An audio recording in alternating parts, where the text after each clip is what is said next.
had two brothers,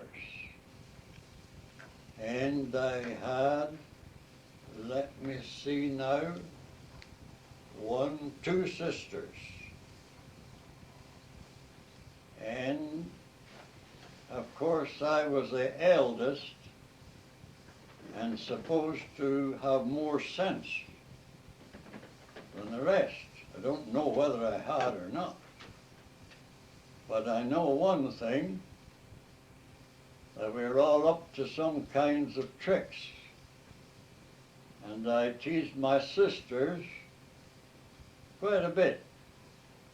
However, I think at heart they enjoyed it. And we all went to school together. I went first, of course, with my brother, who was just a year younger, and he took the leading part always. I mean to say, he was at the head of the class. What was his name? His name was Hugh. I never did like to be at the head of the class for some reason, so I didn't make so a big effort to get there, but I was always able to keep behind him, that is second. And I found that has been my trait ever since in many ways. I never tried to get first, but I was pretty careful not to be lost. So I kept behind him. I could not sing, or at least I thought I could. The teacher told me no. I would never be able to sing, and I would never be able to write properly. Well, regarding the writing, he was wrong. Although I'm 80 years of age, I'm told by others that I can very easily read my writing. I always tried to write in such a way that others could read it. But as to the singing, he was right. I never was able to sing. So, I was good in arithmetic. I was, mental arithmetic came easy to me. So I was able to hold my own there.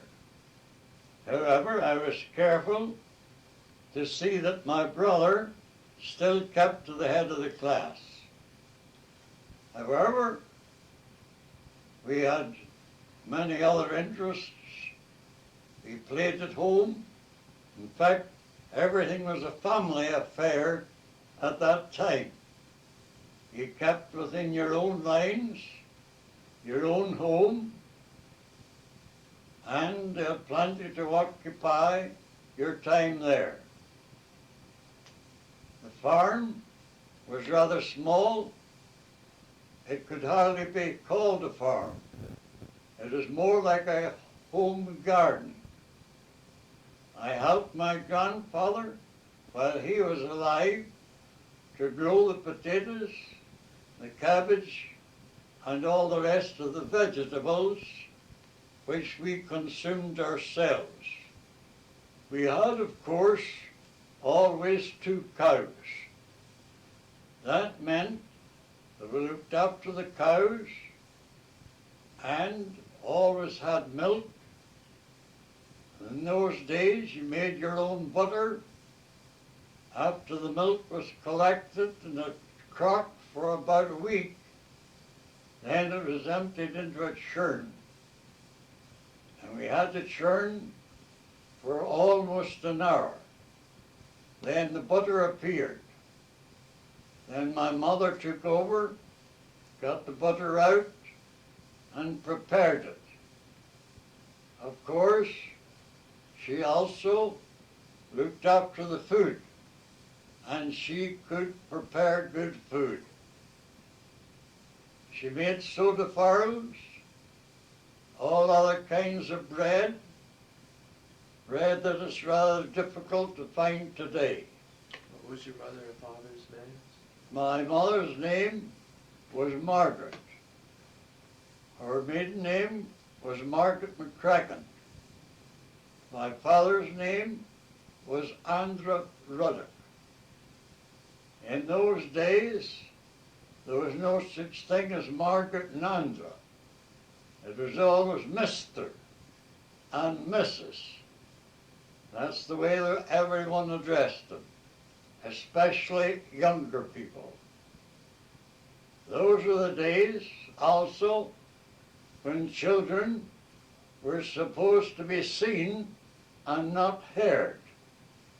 However, we made ourselves heard at times when the coasts were clear. When visitors came, then there was silence. Once the visitors left, we had free liberty to exercise the strength of our lungs, which indeed we did to gusto. Yes, we spent a very happy time, played ball together, other games you don't hear of today, had marbles, and many other things to attract our attention. We lived in a place where there were few people. That means there was no house right beside us. Right before the door, to a little to the left, lived the Shannon family. They were our nearest neighbor. And many times I was allowed to go up and visit them. There was a boy about my own age, Willie, and I spent lots of time with him. They had a big farm, lots of cows and horses and pigs and hens. And I was very happy to help Willie do his chores. He had to look after the cows, poke the turnips, that is, cut them up. He had a machine to do that. And I would get the handle of the wheel and make the wheel go around so that the turnips could be cut or poked according to what was wanted. He also looked after the horses. I never did care much about horses, so I kept my distance there. Then they had a pump in the yard that pumped up the water out of the well for use in the house.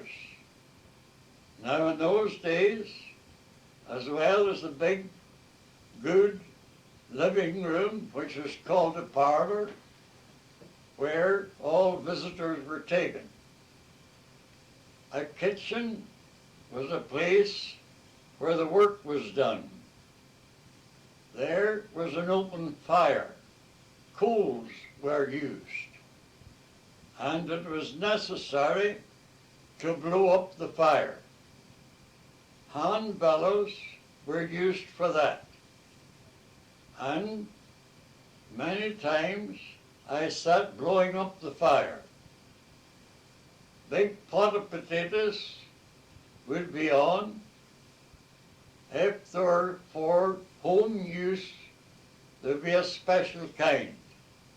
If they were for the pigs or for the hens, they used another kind of potato. Potatoes that perhaps you would eat, but we would not eat there. They had to be special for us. Many times I sat at the table eating dinner. The man of the house, Willie's brother, James, was quite a jolly old lad. He kept us laughing and he kept us in fun. Every time the big round potato plate would be only half full. And he would shout, "Is there no potatoes in this house?" And then some of the girls would get up and bring more potatoes. And he gave us a good example in eating. In fact, he told us that there was a hole in his stomach. And as soon as he ate the potatoes, they went in through his mouth and went through this hole. That's the only explanation he could give for eating so much. Yes, we had wonderful times up there. Now, he had more sons. There was John. Now, John was quite a grown man. He was an electrician, out working in the cities and other places. His brother was also an electrician. They were much older than Willie and much older than myself. One night at 11 o'clock, while I was almost asleep, a knock came to the door. It was to tell us that Robert Shannon had been electrocuted in Dublin. That caught my attention right away. At that time, I did not know much about electricity, but I understood it was a very dangerous thing. When I heard that, I said to myself, why don't you get busy and take the part out of it that is so dangerous? I remember that. Little thinking, in years to come, I'd be very much occupied with electricity.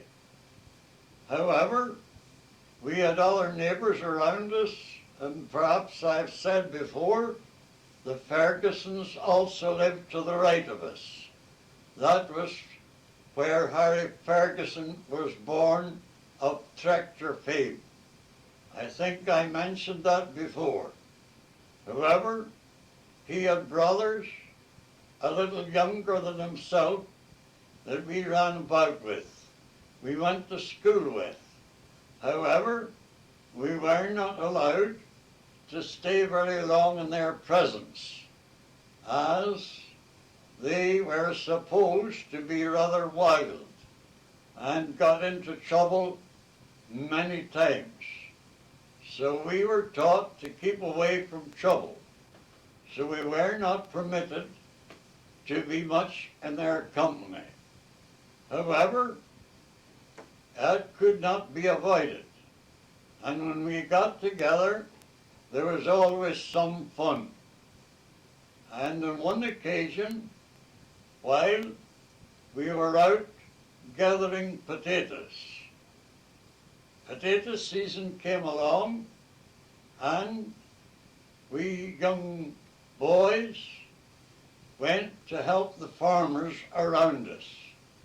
We got no pay for it. We did it more for fun than for pay, and I think we were well paid. Yes, it was fun to gather together some of those leaves of the potatoes, make a fire, put a few potatoes in it, and roast potatoes out in the field. And many times we would sit down, having a rest, and eat those roasted potatoes, without salt, without butter, without a knife or fork or anything else. However, on one occasion, when we had finished the day's work, Ted said to me, "Let us frighten Freddie tonight." Now, Freddie was a cousin of mine, and it was Freddie's duty to take the cows home from the field. So he went to get the cows. So Ted took off his coat, turned it inside out. The lining was all white. So he was going to be the ghost that night. So he hid behind the hedge until the cows passed, and Freddie got alongside of him, and then he made an awful noise and gave his arms a flutter. It was rather dark. Freddie could see nothing but the white, and he supposed it was a ghost. So poor Freddie was frightened, ran for his life, yelling, "The deil's after me, the deil's after me." And he ran as fast as he could. He didn't wait to go around the lane. He jumped over a hedge and through a field and down shouting. His mother came out thinking there's someone murdered. However, Freddie kept running. He ran past her. He ran into the kitchen. He ran into the back of the table and hid under the table, still shouting, "The deil's after me." So there was poor Freddie, and of course by that time, Ted and I were on our way home. We were very innocent, of course. However, that wasn't it all. There was many, many other things that we were engaged in that no one but ourselves knew about. Well, however, when I grew older, was a younger man, and working, I went to visit my cousins. I had a few living here, and some there, and some somewhere else. So it took me some time to get around them all. On this occasion, I visited Freddie's brother, Ernie. And when Ernie and I got together, there was more fun still. In the first night, I went to bed, got into bed, and the bed started to walk all over the floor. It was Ernie underneath it. He was big and strong. He got up on his hands and knees, his knees and hands, lifted the bed up with his back, and ran across the floor with it. Well, of course, that did not trouble me in the least. The next night, he was sure that he was going to frighten me and make me run. But no. If he went away on an errand to a distant town. When he had to go to that town, he got up early and left and did not get home until it was rather late.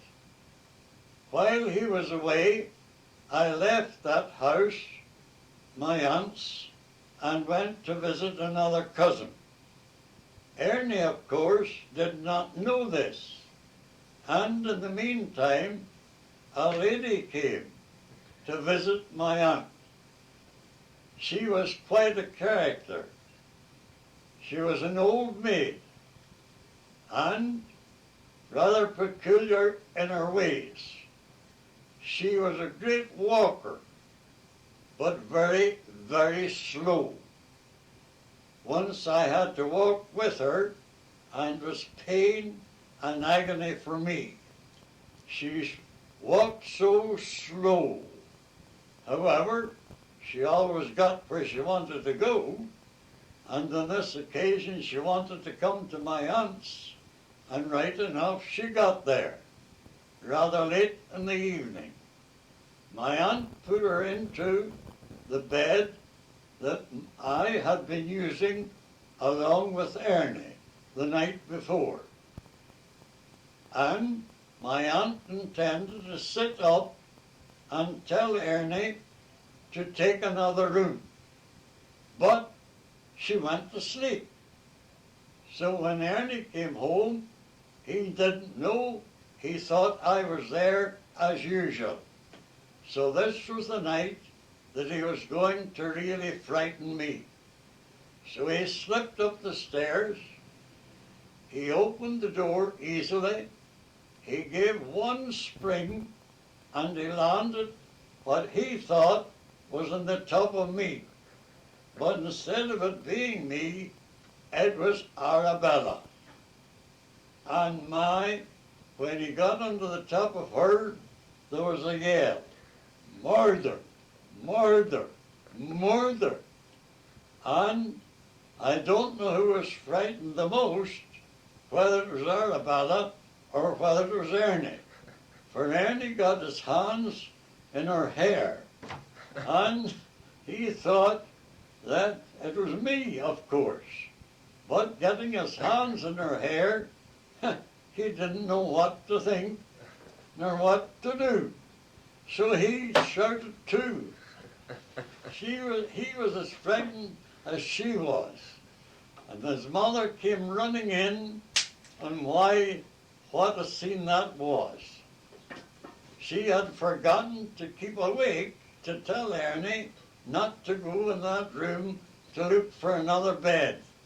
But she went to sleep, and there the whole thing was. So Ernie soon got over it. However, the next morning, Arabella got up, and she had enough of that house, and away she went to another house. So that was that.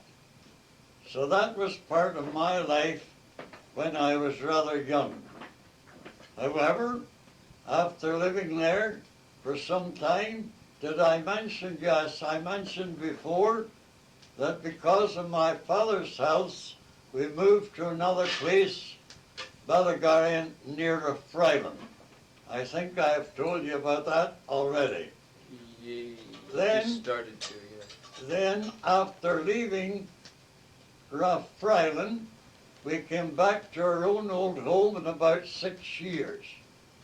I was growing up a little bigger then, and I don't know whether I had any more sense or not than when I was young. However, I had more responsibilities. I had to help to get the house fixed up, seeing it was vacant for a while. It needed repairs. So I helped my father to repair it. Now at one time, I understand that there was a bakery there, and there was a lean-to built onto one of the sides. This lean-to had been used when I was a small boy to stable a pony that my father had, which he used sometimes on his travels, to travel about in a pony and trap. But it was in bad repair, and also the gable, as they called it, was in bad repair too. So much so that it had, part of it at least, had to be torn down. So my uncle, who was very expert in such things, started to work on it. Took the old stable down altogether, cleared the stones away, and started on the gable. He was up the ladder working when old Joe Ruddock came along. Now old Joe was a brother or so of my grandfather's. He was an old man, but still alive. So he came along that day, and he maintained that there was treasure buried somewhere near. And he believed it was in that part of the house. So he sat down, beginning to think where it could be. And of course my uncle, he got onto into the act, and he got us to lend him our ball. Now, in those days, we did not have the luxury of owning a rubber ball. It was one we made ourselves by wrapping up paper, round paper, tying it with cord, wrapping more paper, tying it with cord, wrapping it with old cloths, and tying it with cord, and keeping on until we had a good football. That was the ball that we used. So my uncle got a hold of that ball, he took it up the ladder with him, and after working for a few minutes, he shouted, "Here it's now, here it's now," and he threw down the ball. "There it is," he said. And of course, oh, what did I throw the treasure away for? And he tried to come down the ladder very quick. But old Joe, he was quicker than my uncle was. And he ran and got a hold of the ball. Do you think anyone could get it from him? No, sir. He held on to that ball. And he began to untie it. My uncle helped him, and we were all standing, us boys, laughing, and could hardly keep our faces straight. No, that was the treasure. It was wrapped up in this. So my uncle and he tried to get the cords unloosed, and he would hardly let my uncle help him. He kept at it, and he kept at it, and my uncle would always encourage him by saying, "Oh, it must be in there. It must be the next one."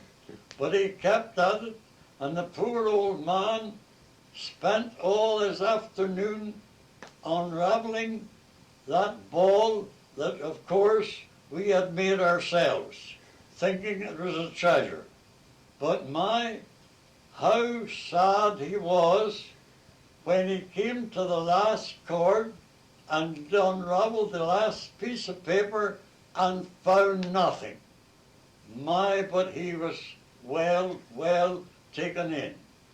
And of course my uncle could hardly keep from laughing. It was quite a joke for a long time to come. So old Joe, of course, had to leave and go on his way. He lived quite a ways from where we were. And my uncle went on working, finding no treasure at all, of course. And we had to start in and make a new ball for ourselves. So that was that over. Well, then of course, as time went on, I learned to plant potatoes, and I had already known a little about that. So, as my father was away, I took charge of that part. Planting potatoes, vegetables. I looked after the cows, and I helped my mother with the hens, helped her churn the butter, and had buttermilk, and after churning, a big white sheet was put outside on a certain bush. When the neighbors saw that, they knew that there was buttermilk. So they came to get buttermilk. And, of course, the hens were looked after, and the ducks, as we have already described, and the cows. Of course, then, we were back in school again. This was the old school that I had started in at the first.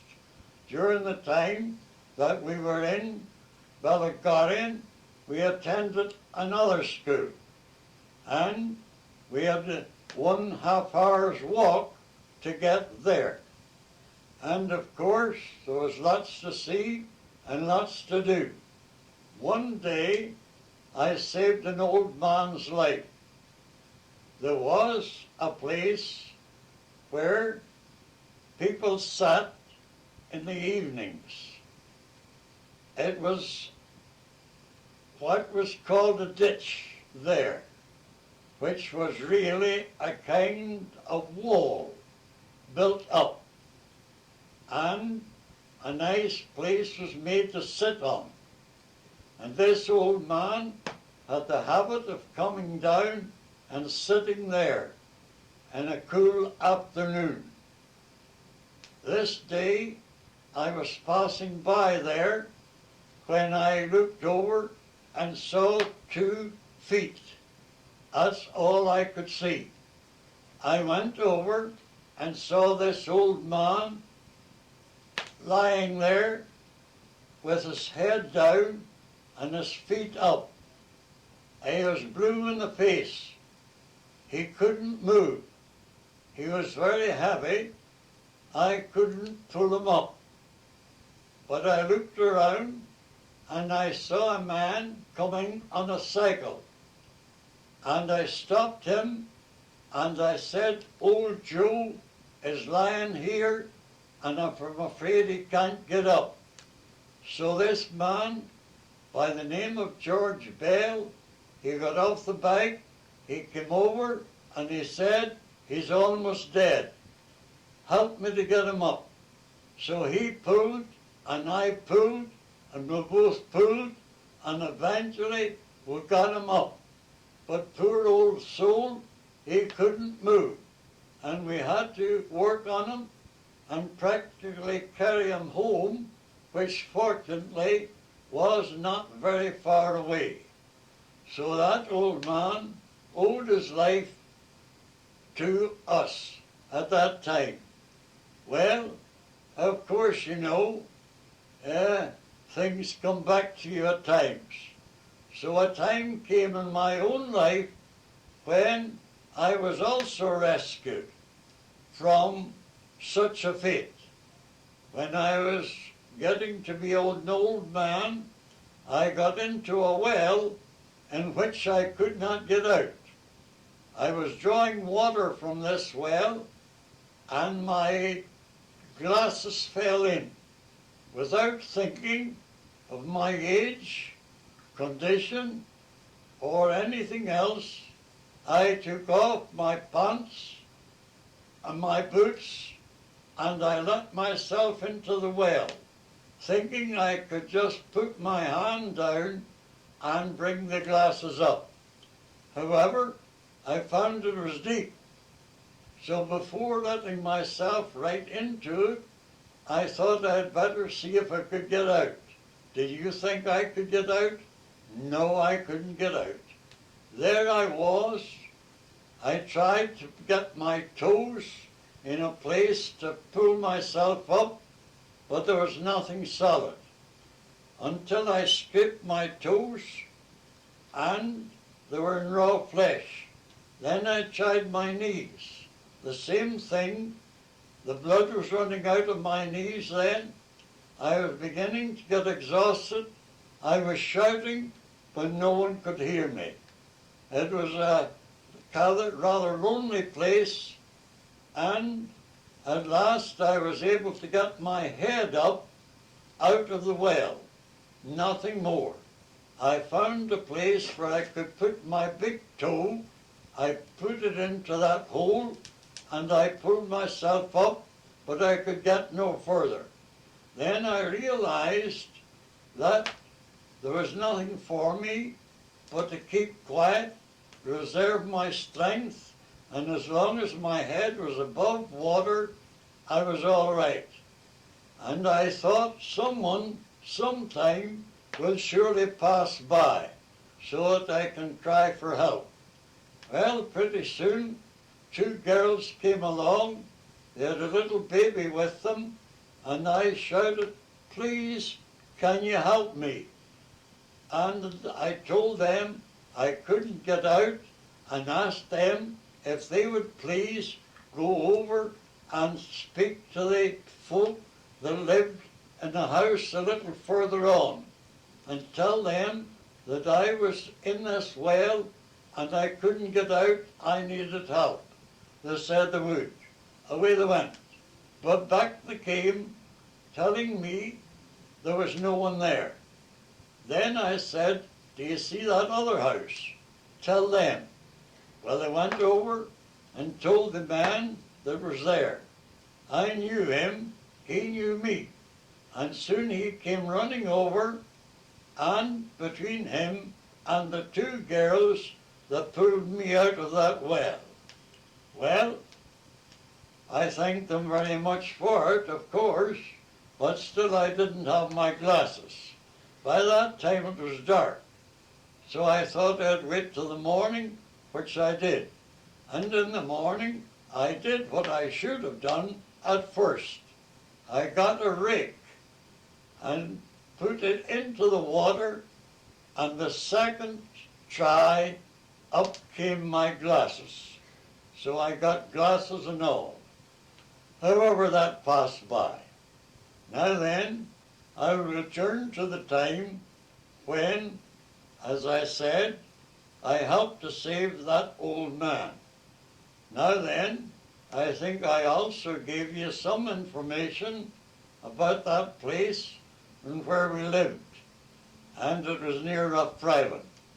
Of course, I attended Sunday school while there too, and I made some very nice friends while in that Sunday school. However, as I have said, we went back to our own old home, and there I spent quite a number of years. There I finished school and went to a higher school not so very far away for a short time. And my father was very ill, very, very ill. I think I mentioned before, when he was ill once he called me and told me that he was going away and that he wanted me to look after the family. I think I told you that before. However, on this occasion, well, it was time to cut the corn. Now, we had very little corn to cut. It was only a field that was used, of course, for the hens, hen feeding. And there was a big storm and rain, and it blew the corn down into such a way that it could not be cut with a scythe, which was the hand way of doing it in those days when you had only a little field to look after. Big farmers, of course, had a cutter drawn by horses, but there was no way of cutting a small portion like that. Now, we couldn't cut it with a scythe because it was all tangled up. So I had to get down on my knees and cut it with a hook. Now, while I was engaged in that, a message came from Belfast, from a cousin I had there, saying there was an opening in an electrical firm, and they would be pleased to have me come and join them if I liked. Of course I liked. So I left that corn there, and I left my family, and I made my way to Belfast. I had to walk to the station of Hillsborough. That's where I got the train. Now I got into the train, another gentleman was there in it, and I had, of course, my belongings with me in a little package. And he looked at me, asked me where I was going. I told him and why I was going, and he gave me very, very good advice. He told me to be as good as I could and to attend to business and do what I was told, and that I would very soon get along very easily. Well, I started into work. I was in the office first of all. I was learning something about the bookkeeping end of the business, and at the same time I was learning the names of the various things. When the workmen then would come in, I would supply them with what they wanted. Well, however, the boss I had was a very pleasant man too, under certain conditions. I soon learned what those conditions were, because about the second day I was there, he came in and he said to me, "John, will you go out and see if you can find me a clay pipe?" Now, he smoked a pipe, but the trouble was he forgot his pipe that morning. Now, he told me, he said, "If I don't have a pipe, if I can't get my smoke, I'm telling you, there's no living with me. And you'll have a very, very sad time if I can't get a smoke. So you'd better go out and look and see if you can find me a pipe somewhere. A clay pipe. I've got my good ones at home, but a clay pipe will do me today. If you don't, be sure and come back with it. If you don't, I'll be very angry. And you better keep out of my way." And I'm afraid you won't. So I went out and got the man a pipe, brought it in. Oh, how happy he was. How he thanked me. He told me I was worth my salt. And he and I got along all right. He would send me messages, and when he'd come back, he wouldn't believe that I had been there already. I asked him, "Where did you go?" "Well, didn't you send me to such a place?" "Yes." "Well, how's it come you did come back? So did you run all the way?" Now I found out afterwards that he wasn't used to that kind of work. He was used to send a boy out, and the boy sometimes would spend half a day. But I didn't. Well, I got in his good books, and he liked me very much.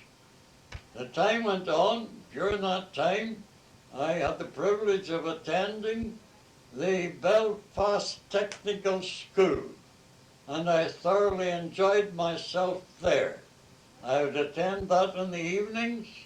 There was all kinds of electrical apparatus, and I was experimenting with those.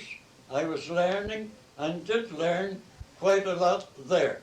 What hours did you work? I was working in the morning. My memory is failing me now, but I remember, I think it was 8 o'clock in the morning. 8 o'clock I had to be there. Now, they had, of course, at that time, they hadn't forgot Edison, old Mr. Edison. Now, they followed his line of teaching. Now, the first thing that Edison, you know Edison, the great electrical man, the first thing he did with a new boy when he got him in to learn was to ask him to sweep the floor, sweep the dust off the floor. Now, he had method in that. He wanted to see how that floor was swept by this new boy. And by that, he could soon tell what confidence he could put in that man. So, this dear man evidently had the same idea, because I had to sweep the floor for a few days. That didn't last long.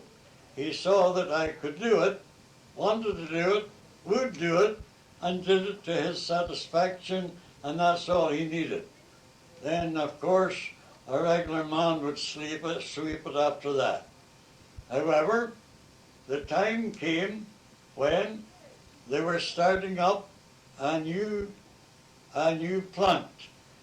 They are called the Irish Towns Electric Light and Power Company. And they were lighting up several towns at that time. Up to that time, there had been no electricity in those towns. Gas was used in those days. So this was something new. So he was contracting to electrify those cities. So he told me that they were starting to electrify Newcastle, and he wanted me to go there and to work under, who do you think? John Shannon, our old neighbour where I was brought up in. However, I got there and everything had to be started, of course.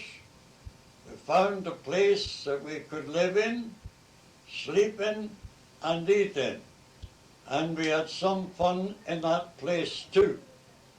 And, of course, then I took an interest in it along with my friend John Shannon. We didn't work according to hours. We are up in the morning early, sometimes at 5, sometimes we were working till 11 o'clock at night. We had different things to do. There was just the two of us preparing to get things ready for the real work. Then pretty soon, when everything was ready, we got others to come in to help.